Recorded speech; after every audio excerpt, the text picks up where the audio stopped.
Welcome back, all you Fabricants and Fleshbags, to the super, not funny show reviews. And today I'm reviewing Poker Face, Episode 3. It's entitled The Stall. It's coming to you from Peacock. So, what did I think about it, and should you be watching? Before we get into the review, get down there, hit the like on this video. Well, Charlie continues her travels. In the previous episode, she just barely got out of Dodge before, being trailed by her pursuit, from the first episode. And, she found out, if I use my ATM card, I got about 4 hours, before somebody shows up. And so, guy showed up, and so she rolled out. But now here she is, many, many hundreds of miles. In fact, I will say probably something like, 700, 800 miles away in what's probably East Texas.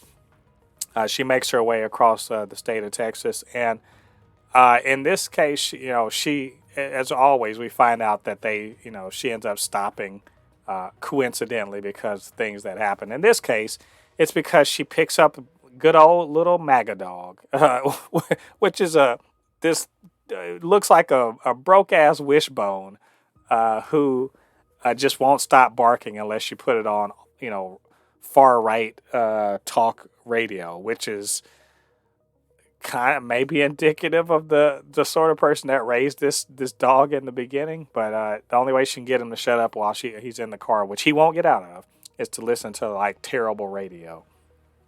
I love that, and I laughed my ass off when she called him MAGA dog. But anyway, this is about the murder of the week. In this case, it takes place at a barbecue joint, a family-run barbecue joint, just kind of off of the beaten path. And we have in this episode got Lil Rel Howery who plays I guess you can call him a radio personality on a small AM station.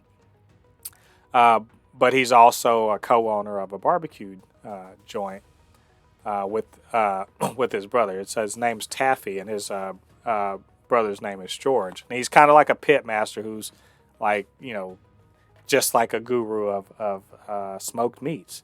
But we find out that he no longer wants to do barbecue. He's decided he's going to go vegan, and he wants out of the partnership. And he's just like, I'm selling my partnership, and I'm getting out of this. And it's pretty clear at the beginning of the episode that Taffy is, let's just say, he hasn't been financially sound in his dealings. And he's, probably got a ton of debt and whatever. And he's really banking on selling this, his brother's barbecue rub recipe in order to kind of fix everything up. And so this whole bit about, forget the store and everything. I'm not selling the rub mix and all this other stuff is really kind of the motivation for murder. And so we see all this at the beginning. There's an elaborate setup, involving a radio program and, a quick run and, intoxication and dying of asphyxiation. And it's really kind of, it looks like a suicide. Looks like because he had, decided to do a change, it looked like a suicide. And so it's up to Charlie to try to figure out, why someone who looked like they were happy with the things that were going on in their life would actually kill themselves, which of course we know they didn't. And it's all this. Let me say, this is a super fun episode of this show. It's for Lil Rel Howery, he's not supposed to be like comic relief or anything. He's really, he did some terrible, but his accent and just kind of his mannerisms and all that other stuff were just so on point. Especially, you'd be like, how could anyone suspect this guy of doing this? And it beyond just that, the actual commission of the crime, it was all like real smart and that elaborately set up and everything like that. It's just the little things. Like I love the writing on this show because it's always the little things. And normally when you're watching a mystery, you're normally saying, what are the clues that are leading me? Because you don't see the murder, you just know it happened, and you got to get the clues that lead to who did it. In this case, you see it. So really, what you're looking for instead, with a keen eye, is what does the murderer do wrong? What clues do they leave behind that make it possible to be uncovered? And I just found myself looking like, oh yeah, that's where you messed up there. You messed up. You left that. You did that, and just like pointing out 5 or 6 different ways where, Taffy kind of, told on himself.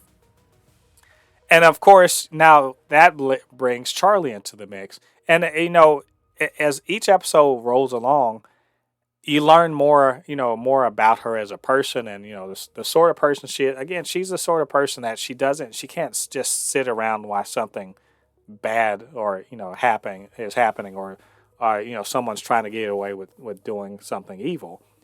And she also has this knack for kind of making connections with. Again, she has a good rapport with people, and she can kind of judge character. So her ability to kind of make connections quickly with people is very important. In this case, she made a quick connection with Jordan. In fact, as this is all coincidental. This dog gets in her car and it's yapping or whatever. She wants to get it out of her car. She's done with it, and when she does, it's at this place, and then it leads her to getting a job there. And then she talks to George and connects with him, intellectually and personally, and then which leads her to letting him borrow a movie that leads him to decide that Meat is murder and that he can't be, a pitmaster anymore. So it's all these coincidences that they're very convenient, but I don't care. I don't care if it's all convenient, because it just leads to a fun, just murder mystery where, she slowly, she sees things happening because she was there while the murder was being committed, and just won't let it go. She's like a dog with a bone. She just won't let it go. And again, she's Columbo for the new school, and so just kind of nosing around and saying, and she's got an eye for detail and everything. She finds these little clues, but then she starts using her power, asking questions about people about yes or no questions or whatever, or giving them opportunities to lie. And again, her trademark bullshit is on display here. It's very nice, especially when she sort of because she's always verbally sparring with these people.